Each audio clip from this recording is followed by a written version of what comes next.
diseminasi budaya positif, berbagi pemahaman dan pengalaman penerapan budaya positif.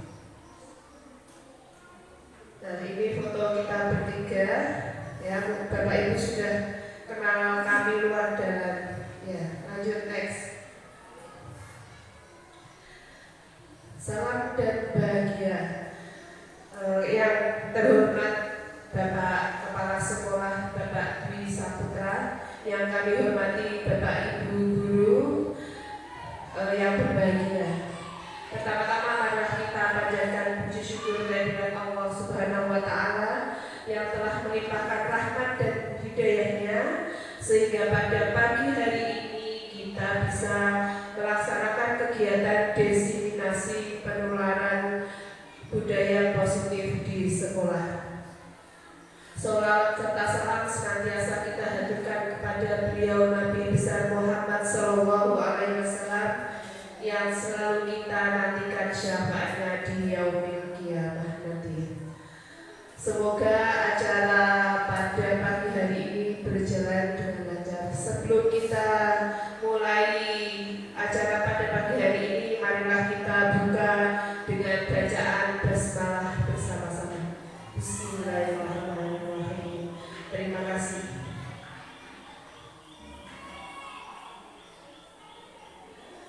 Di sini kita bertiga akan menyampaikan materi pada modul 1.4 budaya positif dalam aksi nyata.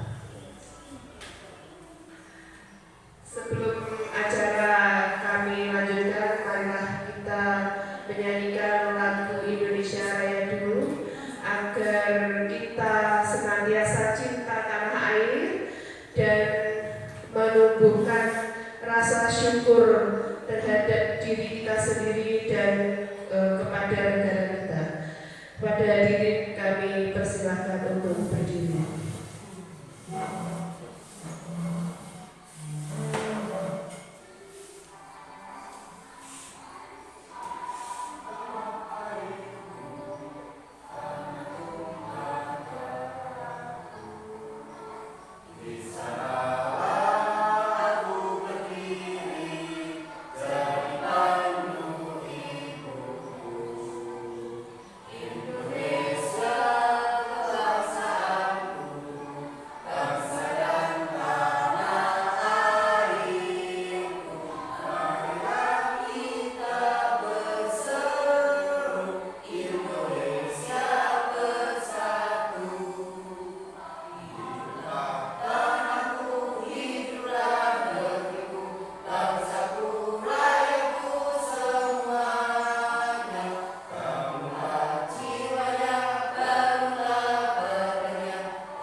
Terima kasih. Hadirin dimohon duduk kembali.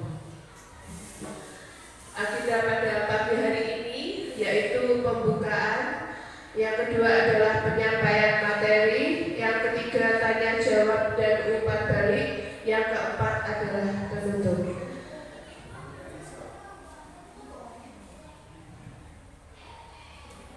Untuk sebelum acara dimulai, kami mengharap Bapak Kepala Sekolah untuk memberikan sambutan pada kegiatan pagi hari ini.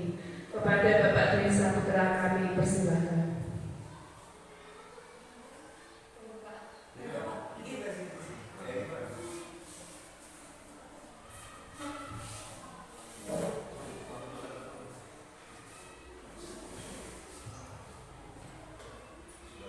Assalamualaikum warahmatullahi wabarakatuh.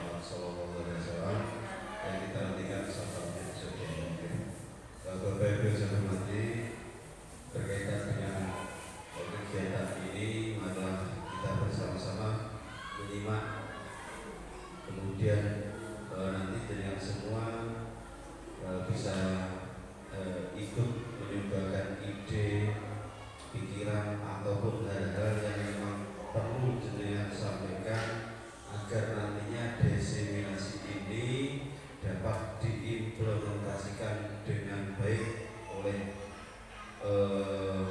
beliau bertiga, Bu Eko, Bu Nur, Bu Wil di pembelajaran di kelasnya, utamanya di sekolah kita, sehingga apa nanti yang disampaikan berkaitan dengan budaya positif dapat berdampak untuk murid kita, dan pada umumnya nanti sekolah kita dapat memberikan ruang bagi murid kita agar pembelajarannya dapat mereka rasakan dengan lingkungan yang nyaman dan aman. Mungkin itu yang dapat saya sampaikan. Semoga kegiatan ini dapat bermanfaat untuk kita semua. Kurang lebihnya mohon maaf. Assalamualaikum warahmatullahi wabarakatuh.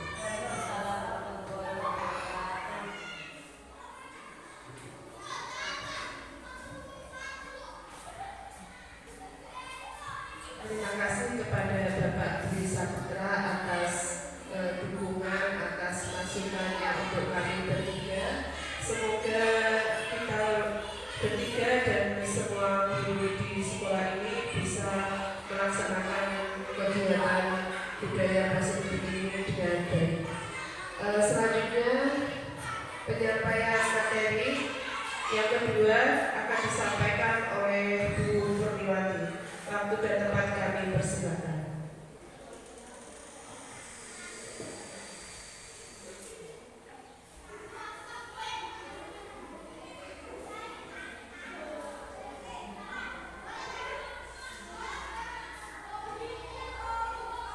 Terima kasih atas waktunya. Untuk agenda diseminasi hari ini, yang pertama acara pembukaan, kemudian penyampaian materi, tanya jawab, materi balik, kemudian penutup.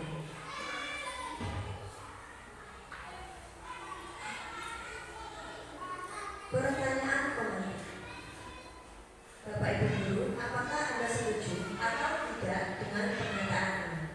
Untuk soal yang pertama yaitu hukuman dapat mendisiplinkan anak. Bagaimana menurut Bapak Ibu? Kira-kira setuju atau tidak?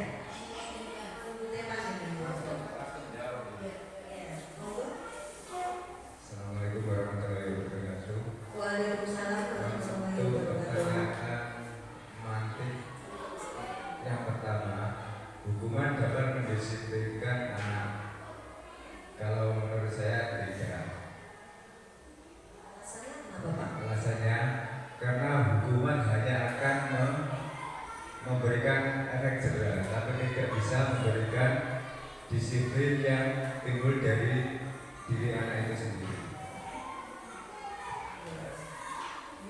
Terima kasih untuk pendapat Bapak. Selanjutnya, setuju atau tidak dari hukuman dapat mendisiplinkan anak? Untuk pertanyaan ini saya jawab tidak setuju. Alasannya bagaimana? Alasannya sama dengan Pak Gino tadi. Jadi kalau kita memberikan hukuman kepada anak, nanti efeknya hanya kejelas saja, tapi tidak dilakukan dari hati nuraninya sendiri. Terima kasih.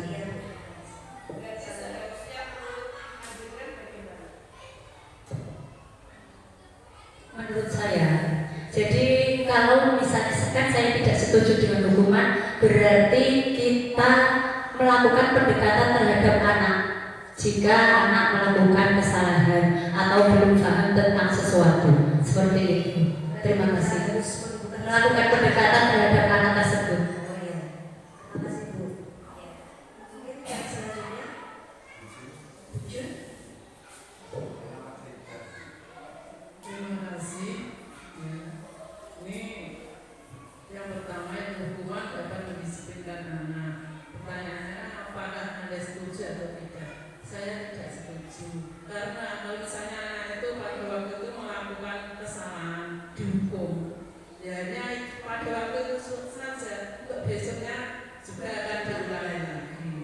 Ya, sebenarnya ya diberi pendekatan atau bimbingan bagaimana supaya tidak terulang kembali, tapi tidak harus dihukum. Terima kasih. Terima kasih jawaban dari Bu Jun. Untuk pertanyaan yang kedua, pemberian hukuman dengan hal positif seperti membaca atau membersihkan halaman sekolah dapat meningkatkan disiplin anak. Ini kira-kira penjelasan setuju atau tidak dengan pernyataan yang nomor 2? Monggo. Untuk pertanyaan yang kedua, apakah Anda setuju atau tidak pemberian hukuman dengan hal positif seperti membaca? Kalau saya untuk ini setuju. Alasannya karena ini menjadikan pembiasaan anak untuk lebih baik dan mencari referensi pembelajaran juga dari positif membaca. Terima kasih. Ya, terima kasih Pak. Ada lagi yang lain? Pak Wi, monggo. Untuk soal yang kedua, karena tadi saya tidak setuju dengan adanya hukuman, jadi masih tetap sama karena ada kata hukuman di dalamnya. Saya masih tidak setuju karena tadi sudah saya garis bawahi bahwa kita harus melakukan pendekatan. Itu yang saya pikirkan. Ya, tadi pendapat dari Bu Eni garis bawah Tentang kalau ada kata hukuman saya tetap tidak setuju. Terima kasih. Terima kasih. Monggo, Bu Jun. Untuk yang kedua, yaitu pemberian hukuman dengan hal positif seperti membaca atau membersihkan halaman sekolah dapat meningkatkan disiplin anak. Dan seperti kembali pada nomor 1 tadi, saya tidak setuju karena meskipun disuruh itu ya besok ya tetap seperti itu lagi. Dan sebaiknya ya tetap tadi dibimbing, diberi penanganan, pendekatan dan sebagainya, tidak bisa harus dihukum. Berarti dari poin 1 dan 2 kita mengarah ke kesadaran diri. Ya. Untuk poin yang ketiga akan disampaikan oleh Bu Win. Monggo.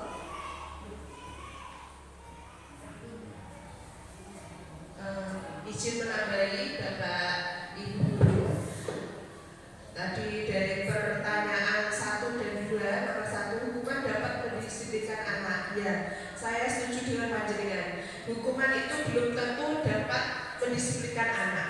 Misalnya anak terlambat, terus kemudian kita kasih hukuman, kamu berdiri di depan di lapangan upacara misalnya. Dia ya Allah menggoleh lapangan upacara berdiri ke orang, kan seperti itu. Ya, saya setuju dengan panjenengan. Mungkin diberikan pendekatan, diberikan pengertian kalau kita terlambat konsekuensinya bagaimana. Kalau kita terlambat nanti kita akan bagaimana rasanya ke sekolah, berangkat ke sekolah dengan tergesa-gesa seperti itu.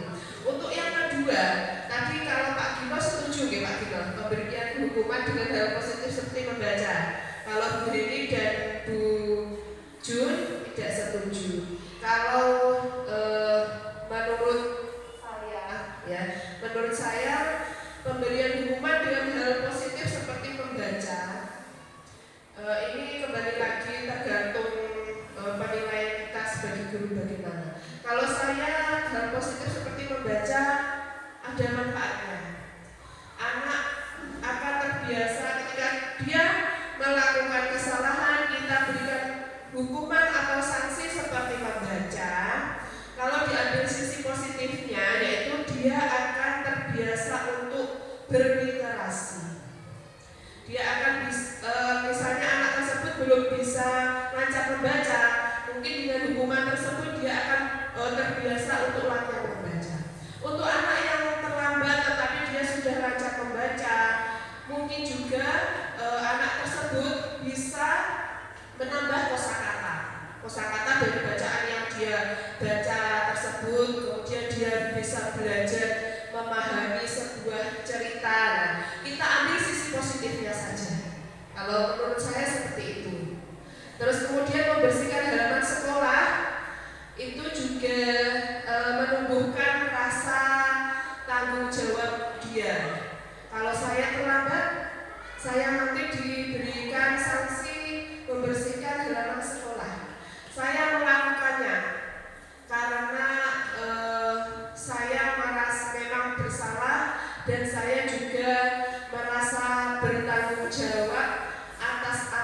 yang sudah Bapak Ibu guru berikan, sanksi tersebut saya berikan, mungkin dengan hal tersebut anak bisa berpikir, aku tidak mau bersih-bersih lagi lah, nanti tangan saya kotor, mungkin seperti itu. Jadi besok saya harus lebih awal lagi untuk datang ke sekolah.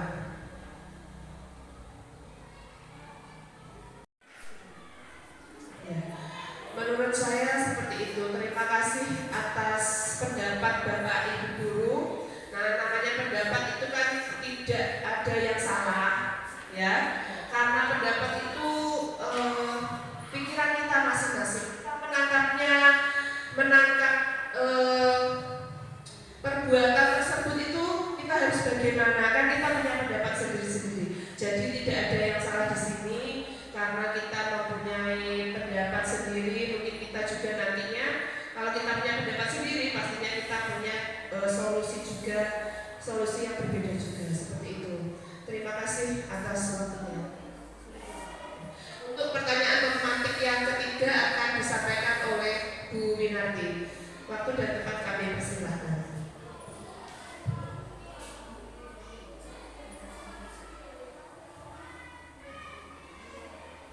Ini baru pertanyaan tematik ya. Jadi kita belum ke materinya. Pertanyaan tematik yang ketiga adalah memberi penghargaan dapat meningkatkan motivasi belajar anak. Kira-kira Bapak Ibu setuju apa enggak? Apabila mungkin menurut kita ada yang mendapat juara, mendapat ranking, kita berikan hadiah, itu bisa meningkatkan motivasi belajar anak. Setuju apa enggak?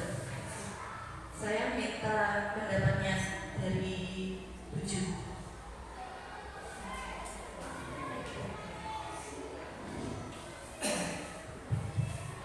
Terima kasih untuk soal nomor 3, memberi penghargaan dapat meningkatkan motivasi belajar anak. Saya sangat setuju karena anak itu kalau misalnya berprestasi mendapat hadiah, jangankan kok hadiahnya berupa buku dan lain sebagainya, maju dia dapat mengerjakan soal terus dikasih hadiah, disemangati, tepuk tangan itu saja anak senangnya luar biasa. Terima kasih. Oke, jadi Buju setuju ya untuk pertanyaan yang ketiga. Oke. Next, Bubur. Nah, topik dalam modul 1.4 budaya positif ada 6 topik Bapak Ibu. Nanti akan kita bagi karena kami bertiga, nanti ada bagian masing-masing. Saya mendapat bagian topik pertama dan topik kedua. Nanti dilanjutkan topik ketiga dan 4 akan disampaikan oleh Bu Eko Wahyu, dan yang kelima dan 6 akan disampaikan oleh Bu Murniwati. Topik yang pertama, disiplin positif dan nilai-nilai kebajikan universal. Bapak Ibu guru, mari kita melakukan kegiatan kepala tangan, ya. Ini anggap saja ada 2 orang, ada A dan B. Sobeklah secari kertas, tuliskan benda atau sesuatu yang sangat berharga untuk Anda. Letakkan di salah satu tangan Anda dan genggam benda atau sesuatu tersebut dengan segala daya. Sementara yang teman B akan mencoba dengan sekuat tenaga dengan berbagai cara untuk meminta Anda memberikan benda tersebut. Bisa dilakukan dengan membujuk, mengancam, menghardik, merayu, menyuap, atau apa saja agar dapat membuka kepala tangan Anda. Misalnya Anda bayangkan ada 2 orang, Anda bisa menjadi A atau bisa menjadi B. Yang A itu ada kertas dan di dalamnya itu ada tulisan atau benda yang sangat berharga bagi dia, sehingga dia menjaga itu. Kira-kira kalau si B, ya si B ini temannya meminta, kira-kira diberikan atau bukan? Menurut jenengan, apakah A akan memberikan, atau karena diancam, karena disuap, jadi dia mau, ataukah tetap tidak memberikan. Monggo Pak Jimmy. Bisa Anda sebagai B, sebagai A. Sebagai A. Yes. Anda kira-kira akan mempertahankan atau tidak? Terima kasih. Untuk paradigma ini, jika saya sebagai A, karena di situ terdapat sesuatu yang berharga, artinya saya akan memegang teguh dan tetap mempertahankan dengan kondisi apapun. Walaupun dibujuk dirayu Pak, tetap mempertahankan. Dibujuk, saya tetap mempertahankan. Iya. Iya. Jadi tetap pada dirinya ya, tetap pada teguh pada pendirian. Iya. Ada jawaban yang lain? Tidak ada. Jadi setuju dengan jawaban Pak Nino ya. Akan dipertahankan. Nah, kaitannya dengan disiplin positif Bapak Ibu guru, bahwa artinya seseorang itu mempunyai kontrol dirinya masing-masing. Kita tidak bisa mengontrol orang lain dan orang lain juga tidak bisa mengontrol diri kita. Seperti halnya kita kepada siswa kita tidak bisa mengkontrol mulut kita harus patuh. Ya mungkin kalau kita awasi bisa ya, tapi kita tidak bisa selalu mengawasi mereka. Kita tidak selalu ada di dekat mereka. Jadi yang harus kita lakukan adalah kita menumbuhkan kontrol diri yang baik pada siswa kita. Dan itulah yang disebut dengan disiplin positif. Demikian yang bisa saya sampaikan. Dilanjutkan topik 3 dan 4 Bu Eko, silakan Bu. Terima kasih Bu Win atas waktunya. Saya ganti di sini saja, jadi enak pemandangannya tidak sana terus. Ya.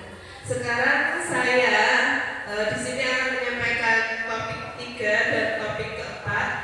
Topik 3 yaitu keyakinan kelas. Sebelum kita mulai, biar Bapak Ibu guru tidak ngantuk, silakan Bapak Ibu guru berdiri. Ya, saya minta untuk berdiri.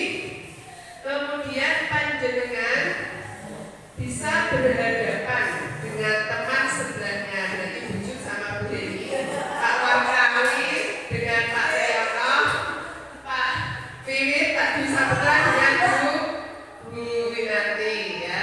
Nah, enggak. Pandanglah mata teman Anda selama 15 menit dimulai dari sekarang. Memandang wajah teman Anda, apakah yang akan terjadi nanti? Ya, sudah cukup ya, Bapak Ibu. Terima kasih, silakan duduk kembali. Nah, dari kegiatan tadi, apa yang Anda rasakan, Bu Dewi? Ketika Anda melihat wajah Bu Junarti, apa yang Anda, dalam pikiran Anda, apa yang Anda rasakan? Senang. Nah, Iya, karena bisa melihat wujud secara langsung. Iya. iya. Itu wujud juga merasa senang dan bahagia ya. Ya, berarti dari kegiatan ini, ya kita yang hanya sebelah saja mungkin tidak saling tersenyum karena kita fokus ke sini. Ketika Anda melihat wajah teman Anda, tersenyum dulu, terus lama-lama ini tertawa, ya. Entah apa yang muncul, tapi dari situ ketika kita melihat aura teman kita juga ikut bersemangat. Ketika teman yang kita lihat itu tersenyum, kita juga ikut tersenyum. Nah, seperti itu. Ya, terima kasih Bapak Ibu. Selanjutnya, nah, ini topik yang ketiga tadi, keyakinan kelas. Nah, mengapa tidak peraturan saja? Mengapa tidak peraturan kelas? Kenapa harus keyakinan kelas? Nah, mungkin Pak Triyono bisa memberikan gambaran.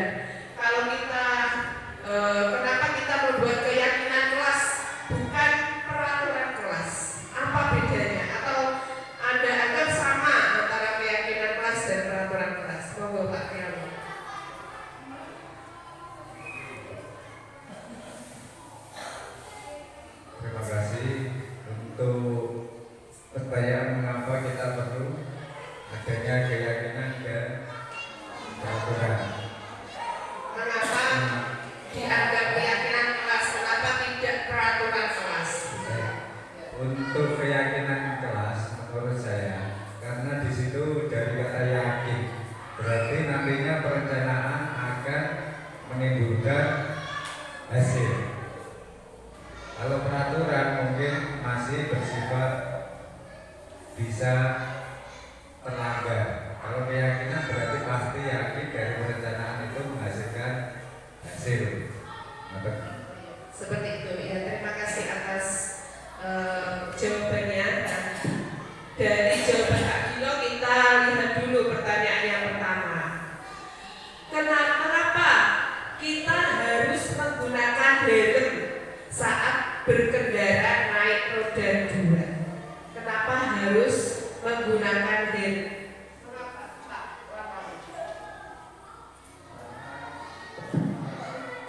Terus agar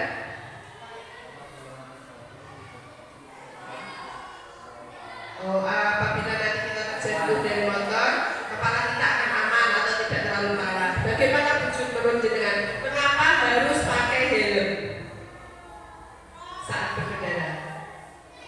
Supaya kalau nanti dalam perjalanan itu ada apa-apa, misalnya ya seperti jawabannya Pak Warnawi, kalau jatuh itu paling tidak kepala kita itu aman. Ya, begitu ya. Ya. Berarti kalau kita pakai helm, kepala kita akan aman seperti itu, ya. Nah, bisa itu juga termasuk kita menaati peraturan, ya. Kalau keyakinan, mengapa kita harus pakai helm? Dalam artian keyakinan itu berarti untuk keselamatan. Pastinya kan kita pakai helm tidak semata-mata nanti kalau aku jatuh bagaimana? Kan tidak semata-mata seperti itu. Mungkin ada alasan nanti kalau ada tilang dari Pak Polisi, atau mungkin dengan alasan menghindari debu, kan seperti itu bisa, menghindari panas sinar matahari, kan seperti itu bisa. Jadi kalau keyakinan, kembali lagi ke keyakinan, kenapa kita harus pakai helm? Berarti intinya adalah untuk keselamatan. Nah, seperti itu. Lanjut. Nah, ini pengertian dari peraturan kelas dan keyakinan kelas. Kalau peraturan kelas itu seperangkat aturan atau pedoman yang dibuat oleh guru dan harus dipatuhi oleh semua siswa dalam kelas. Berarti peraturan kelas itu yang membuat guru. Anak murid mau kamu setuju, mau kamu tidak setuju, itu bukan urusan saya sebagai guru misalnya. Misalnya seperti ini peraturan kelas. Tidak boleh terlambat masuk sekolah, harus pukul 7 pas misalnya. Itu peraturan kelas saya yang membuat. Tetapi dalam kenyataannya mungkin ya tidak tiap hari. Pada kenyataannya anak mungkin ada yang mau berangkat sekolah tiba-tiba perutnya sakit. Terus dia datang ke sekolah terlambat lebih 2 menit saja misalnya. Karena peraturan kelas ini saya yang membuat dan harus masuk pukul 7 pas, anak tersebut tidak saya berikan toleransi. Tetap saya berikan hukuman karena ini saya yang buat peraturan. Kamu mau menaati atau kamu mau tidak menaati, itu urusanmu. Saya tidak mau tahu urusan murid saya karena peraturan kelas ini saya buat. Berarti bersifat mengikat dan memaksa, ya. Tanpa kita sadari bahwa kita sebagai guru adalah memaksa atau mengikat kebebasan berpendapat murid. Itu menurut saya peraturan kelas. Kemudian kalau keyakinan kelas adalah kesepakatan yang dibuat bersama antara guru dan siswa untuk menciptakan lingkungan belajar yang positif dan produktif di dalam kelas. Berarti kalau keyakinan kelas, kita sepakat membuat aturan bersama. Kita sepakat misalnya tadi masuk pukul berapa anak? Pukul 7 Bu. Ya. Kalau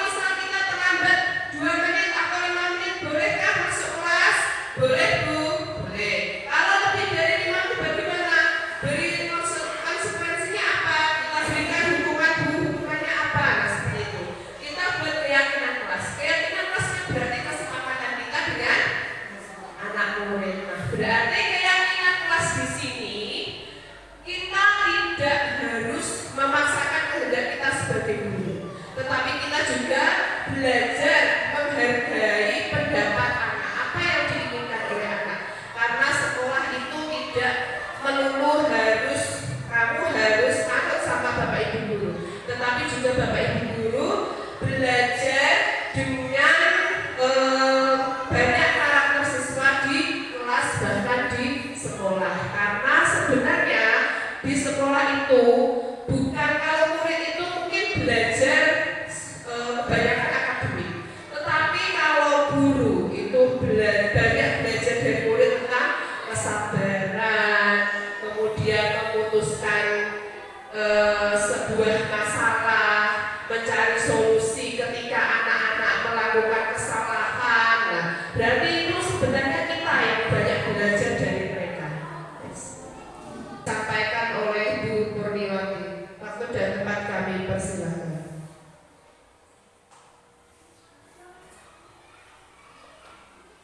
Ya, terima kasih atas waktunya. Untuk selanjutnya di topik 5 yaitu tentang 5 posisi kontrol. Di 5 posisi kontrol itu terdapat identitas gagal, identitas berhasil atau sukses, dan juga motivasi. Nah, di kolom motivasi itu ada seorang guru berdua. Kalau menghardik, menunjuk-nunjuk, menyakiti dan menyindir, itu termasuk sebuah hukuman. Dan dari sebuah hukuman itu terdapat sebuah posisi kontrol dari luar, yaitu dapat memicu lemahnya peserta didik, kemudian membuat orang merasa bersalah. Contohnya berceramah dan mengatakan seharusnya itu begini, ibu sangat kecewa. Nah, itu contoh membuat orang merasa bersalah. Kalau seorang guru memposisikan sebagai teman, membuatkan alasan-alasan untuk muridnya, sebaiknya Anda seperti ini. Nah, kalau sebagai pemantau itu dapat menghitung dan mengukur. Kemudian di posisi manajer dapat mengajukan pertanyaan-pertanyaan. Di sini dari posisi 5 kontrol guru ada beberapa sebuah pertanyaan. Contoh pertanyaannya seperti ini. Saya kecewa sekali dengan kamu. Yang mengatakan ini siapa? Dia adalah seorang guru tapi membuat merasa bersalah. Kira-kira Bapak Ibu tahu alasannya kenapa? Monggo Pak Ibu bisa dijawab. Kenapa dengan perkataan saya kecewa sekali dengan kamu, kok dikatakan membuat merasa bersalah?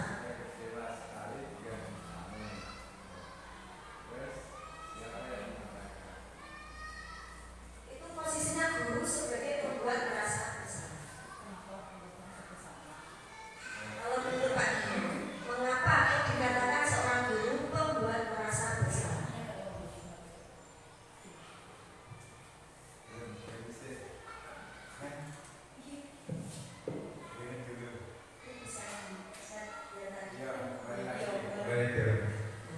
Di sini loh, membuat orang merasa bersalah.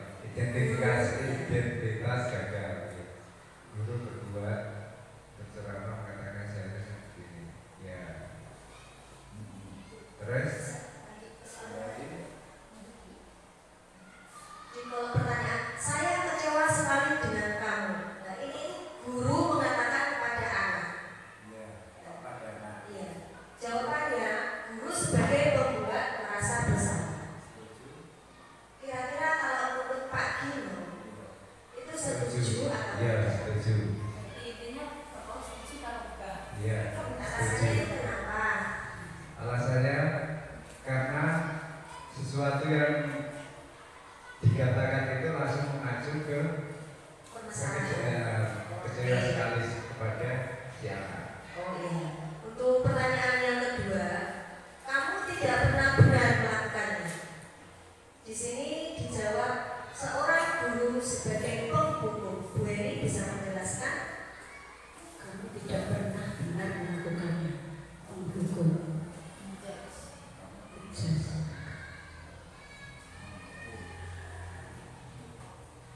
Tidak setuju.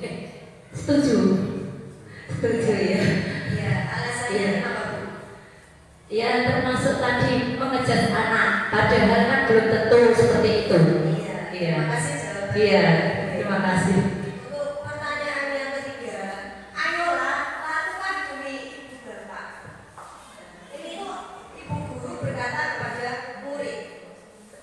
Kemudian guru itu memposisikan posisinya sebagai seorang teman. Kira-kira menurut Bu Junati bagaimana? Dari perkataan ayolah lakukan demi bapak ibu. Setuju. Oh iya, terima kasih Bu. Untuk selanjutnya, apakah kamu mau mendapatkan stiker bintang hari ini?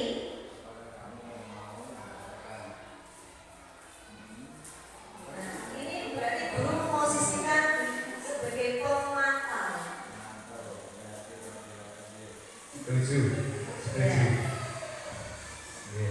Selanjutnya bagaimana kamu bisa menyelesaikan masalah ini? Nah, ini dari posisi kontrol seorang manajer, berarti ibu guru dapat menjelaskan bagaimana permasalahannya dan bisa menyelesaikan permasalahan yang dihadapi oleh seorang murid. Ya. Setuju. Yang terakhir ini ada seorang guru di posisi penghukum. Kamu selalu yang paling terakhir. Dari kata-kata tersebut bisa diterima? Iya, bisa.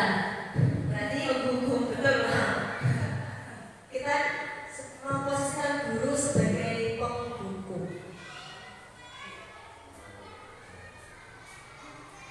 Kita perhatikan video dulu ya Bapak Ibu.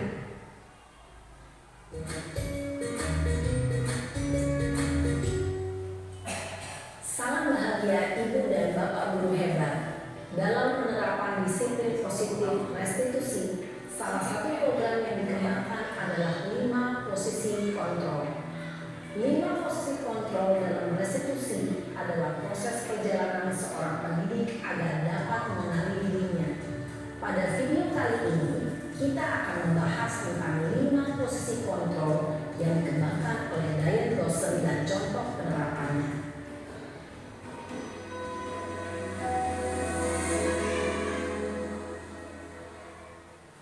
5 posisi kontrol itu adalah 1. Posisi penghukum, 2. Posisi pembuat merasa bersalah, 3. Posisi teman, 4. Posisi pemantau atau monitor, dan 5. Posisi manajer. Untuk lebih memahami kelima posisi tersebut, mari kita saksikan kasus Naren yang terlambat hadir 20 menit di sekolah dan melihat bagaimana kelima posisi kontrol dalam menghadapi masalah tersebut.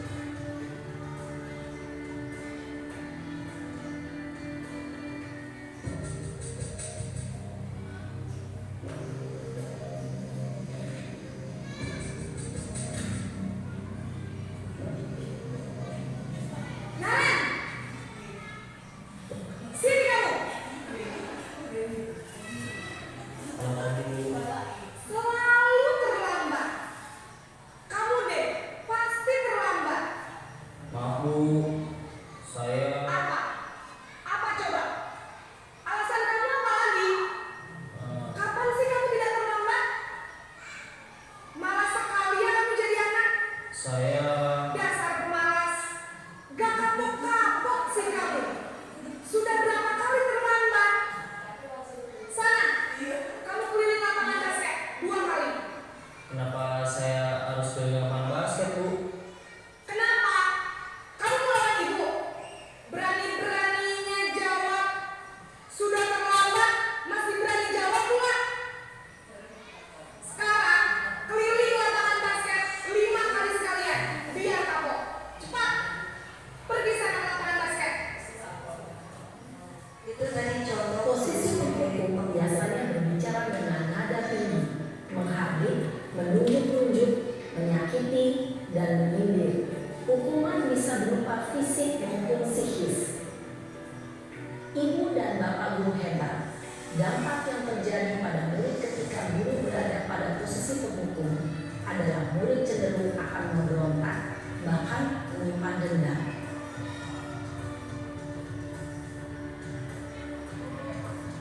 Dua, posisi membuat merasa bersalah. Mari kita simak bersama.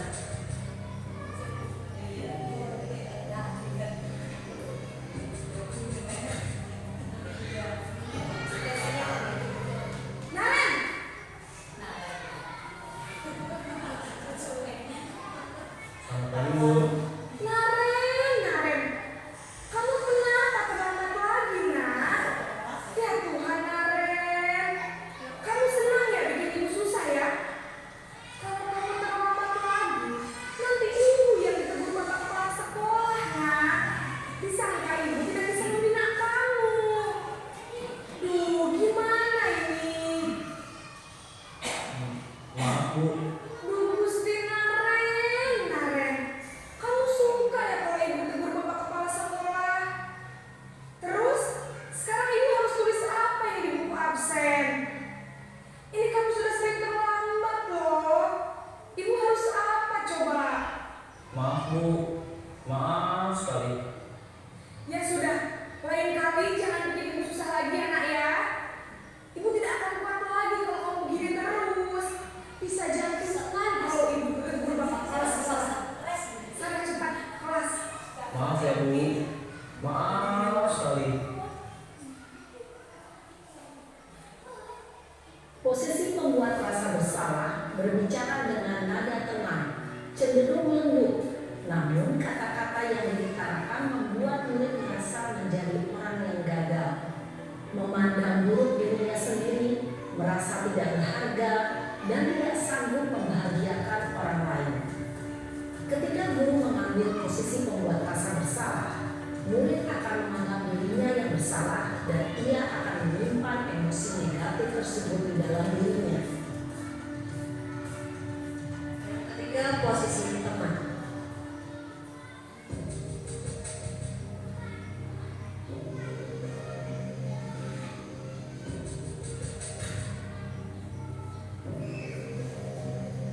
Naren,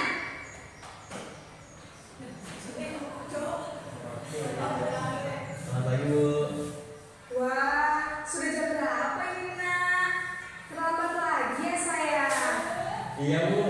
Habis ibu saya lupa bangunkan saya, Bu. Kamu malah menyalahkan ibu kamu. Kamu bukannya anak yang larinya paling kencang. Kok terlambat sih? Iya, Bu. Saya memang terlambat bangun tadi. Jadi biarpun saya lari kencang, tetap gak kekejar, Bu.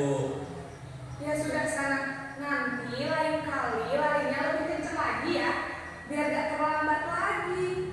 Bikin senang ibu, demi ibu, bisa kan? Bisa lah, Bu. Ya sudah sana masuk kelas, ibu beresin urusan absen kamu. Kamu ini ada-ada saja. Dalam posisi teman, guru berbicara dengan nada suara ramah, akrab, cenderung bersenda gurau untuk menjaga suasana tetap santai. Murid akan merasa senang, aman, dan akrab dengan guru. Identitas yang tercipta adalah identitas sukses atau berhasil. Namun, perlu diingat, karena ini masih dorongan eksternal, maka ada faktor ketergantungan dari murid kepada orang tertentu. Di sini guru aksennya, sehingga di lain waktu murid bisa berperilaku baik, namun hanya pada orang-orang tertentu saja. Yang keempat ada posisi pemantau atau monitor.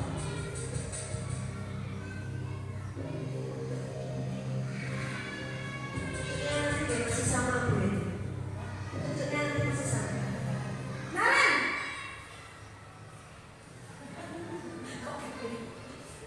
Selamat pagi, Bu.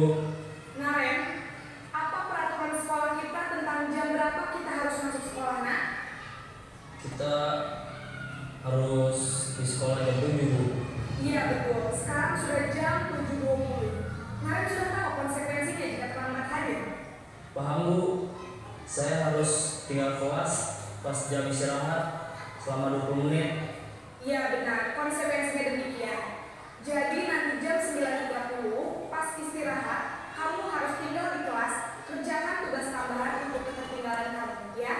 Baik Bu. Posisi pemantau mengandalkan penghitungan atau data untuk mengontrol murid. Guru mengarahkan murid berdasarkan peraturan dan konsekuensi. Seorang pemantau menunjukkan bahasa tubuh dan ekspresi wajah yang datar dan cenderung formal. Ada posisi manajer.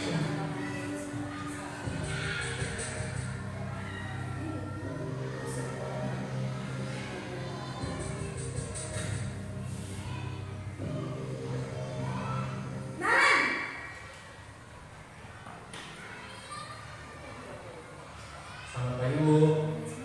Selamat pagi Naren. Maaf Bu, saya terlambat. Iya, sekolah masuknya jam 7, sekarang sudah jam 7.20. Jadi sekarang bagaimana ini Naren? Maaf Bu, saya lupa setel alarm saya semalam. Baiklah, menurut kamu, keyakinan sekolah yang mana yang perlu kamu tingkatkan? Menghargai diri sendiri dan orang lain mungkin ya Bu. Setuju. Jadi, apakah Naren meyakini prinsip saling menghormati tersebut? Iya Bu, saya meyakininya. Apakah Naren bersedia memperbaiki masalah keterlambatan ini? Bersedia Bu. Bagaimana kamu akan perbaiki masalah keterlambatan ini? Saya akan coba untuk tidak lupa menyetel alarm saya Bu. Baik, kalau Naren lupa menyetel alarm di rumah, ada orang yang kira-kira bisa bantu mengingatkan tidak? Ada Bu, kakak saya, Kak Emma. Ada lagi selain Kak Emma? Selain Kak Emma, ada ibu saya. Baik, jadi yang mengingatkan Naren adalah Kak Emma dan ibu kamu ya? Kira-kira akan mulai set alarm kapan nih Naren? Setelah pulang sekolah, akan segera saya lakukan. Baik, jadi Naren akan setel alarm untuk bangun besok pagi dan akan diingatkan oleh kakak dan ibunda Naren ya. Ada lagi yang mungkin perlu dilakukan Naren agar tidak terlambat bangun lagi. Tidak ada Bu. Baik Naren, terima kasih untuk kerjasama kamu. Sekarang kamu perlu kembali ke kelas untuk belajar. Baik Bu, terima kasih. Posisi manajer adalah posisi kontrol yang disarankan untuk membimbing murid memiliki sikap disiplin yang positif, yaitu murid yang mandiri, bertanggung jawab, dan dapat memecahkan masalah. Tujuan dari posisi ini adalah agar murid dapat berefleksi atas tindakannya. Guru akan dengan tulus memberikan pertanyaan-pertanyaan bermakna, sehingga membuat murid dapat belajar dari kesalahannya dan mencari sebuah solusi untuk menyelesaikannya. Ibu dan Bapak guru hebat, setelah mengamati adegan kelima posisi kontrol tadi, kira-kira posisi mana yang paling ideal? Posisi mana yang dapat menunjang motivasi intrinsik murid? Ya, tentu posisi manajer.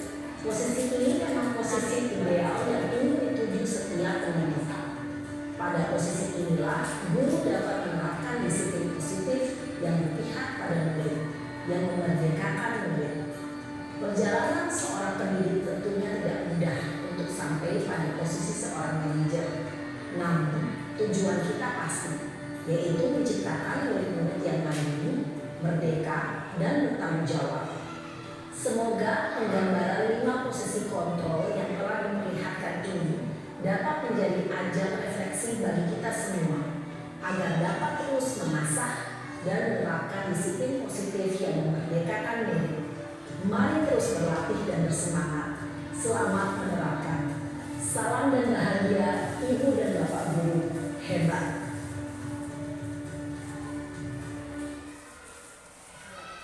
Dari 5 posisi kontrol tersebut, kita sebagai guru itu yang kita terapkan dan kita utamakan adalah posisi kita sebagai manajer.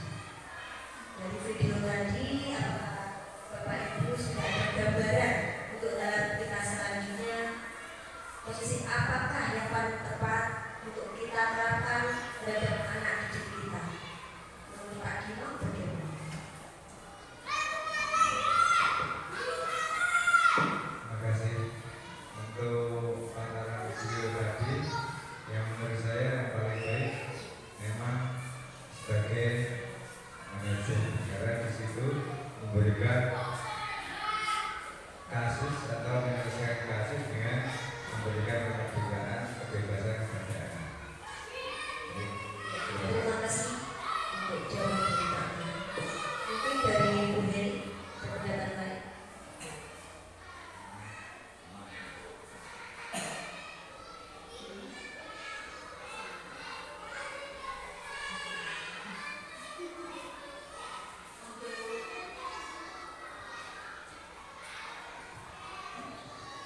Untuk kelima tadi, memang yang paling baik untuk siswa dari video yang diputar tadi itu adalah posisi sebagai manajer. Jadi anak-anak memiliki kebebasan untuk menjawabnya, untuk melaksanakannya sesuai apa yang ada atau apa yang dialami oleh dia. Jadi tadi saya sangat setuju sekali, sehingga ini juga pembelajaran bagi saya setelah melihat video tadi. Alhamdulillah video tadi sangat bermanfaat untuk saya. Jadi benar-benar tadi yang posisi yang kelima itu anak-anak bisa lebih mandiri dan bisa memecahkan masalahnya sendiri tanpa ada hardikan, tanpa ada paksaan. Itu, terima kasih. Terima kasih atas jawabannya Bu Neni. Kita lanjutkan topik ke-6, yaitu segitiga restitusi. Di segitiga restitusi itu ada menstabilkan identitas, validasi kebutuhan, dan juga menanyakan keyakinan. Setiap orang itu pasti pernah melakukan sebuah kesalahan. Namun, sebuah kesalahan tersebut dapat kita perbaiki.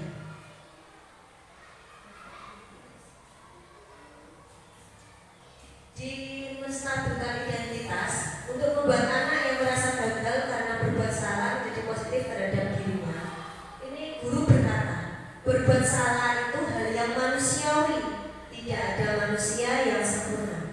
Bapak Ibu yang juga buat salah juga, kita pasti bisa menyelesaikan permasalahan ini. Bapak Ibu tidak tertarik untuk mencari tahu siapa yang benar, siapa yang salah.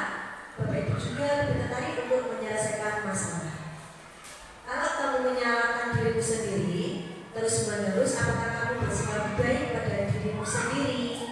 Nah, ini ada kata yang disampaikan oleh guru di mana masuk dalam menstabilkan sebuah identitas. Yang kedua ada validasi kebutuhan, yaitu membantu siswa mengenali basic need atau kebutuhan yang ingin dipenuhinya ketika melakukan suatu kesalahan. Pada dasarnya setiap tindakan manusia itu tujuannya adalah memenuhi basic need-nya, apakah itu power, freedom, love, and belonging, fun, atau survival. Guru berkata, kamu bisa saja kan melakukan hal yang lebih buruk, tapi kamu tidak melakukannya kan? Kamu pasti punya alasan mengapa melakukannya. Apa yang penting bagi kamu? Kamu boleh tetap berusaha menjaga sikap itu, tapi tambahkan sikap yang lain yang baru. Maukah kamu belajar cara lain untuk mendapat yang kamu butuhkan tanpa harus memukul? Apakah kamu bisa melakukan dengan lebih baik besok hari? Yang ketiga, menanyakan sebuah keyakinan.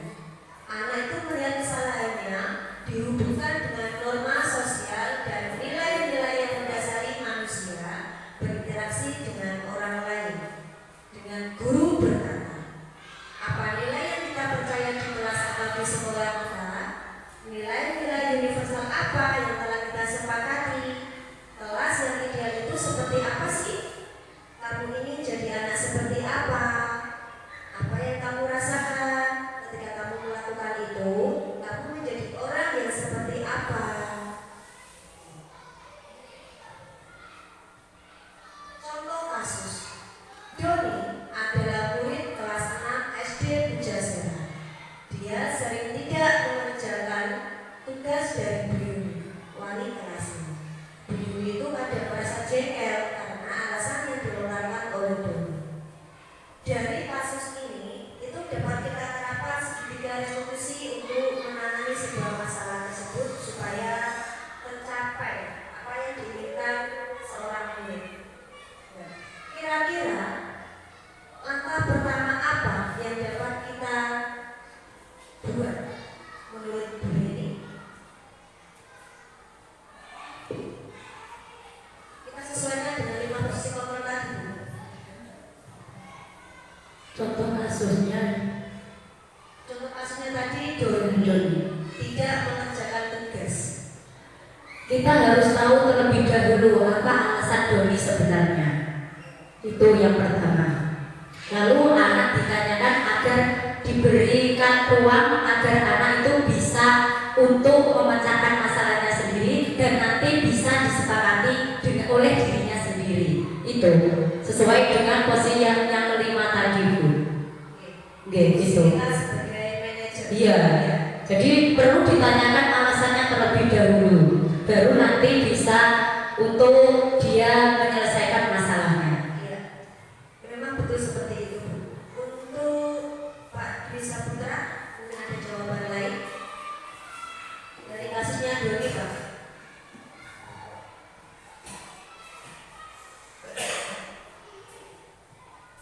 Dari kasus Doni buat kelas Kerja sekarang saya sudah mengerjakan tugas dari Bu Juni. Doni wali kelasnya. Doni kadang merasa jengkel karena merasa digunakan minat positif. Kenapa positif atau Kita dalam menangani kasus Doni seperti apa?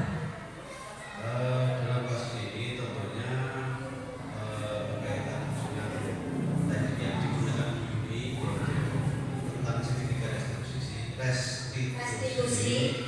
Tentunya yang pertama adalah mencetak identitas. Artinya Bu Yuli sebisanya membuat Doni merasa nyaman dulu. Artinya kesalahan yang dibuat Doni itu tidak hanya diri saja. Jadi Doni itu tidak merasa bersalah. Kemudian validasi Tindakan. artinya dari Bu Yuli klarifikasi kenapa hal tersebut bisa terjadi. Kemudian yang pertama menanyakan artinya dengan seperti itu apakah ada keyakinan-keyakinan yang Doni langgar, kemudian bagaimana kemudian Doni dapat memperbaiki apa yang kesalahan yang dilakukan. Terima kasih. Ya, terima kasih kepada Doni Pak Dwi. Dari Pak Anantoni, ya, posisi kita sebagai manajer itu sudah pas, sudah dapat memenuhi minat dan bakat seorang murid untuk melanjutkan sebuah cita-citanya tetap tercapai.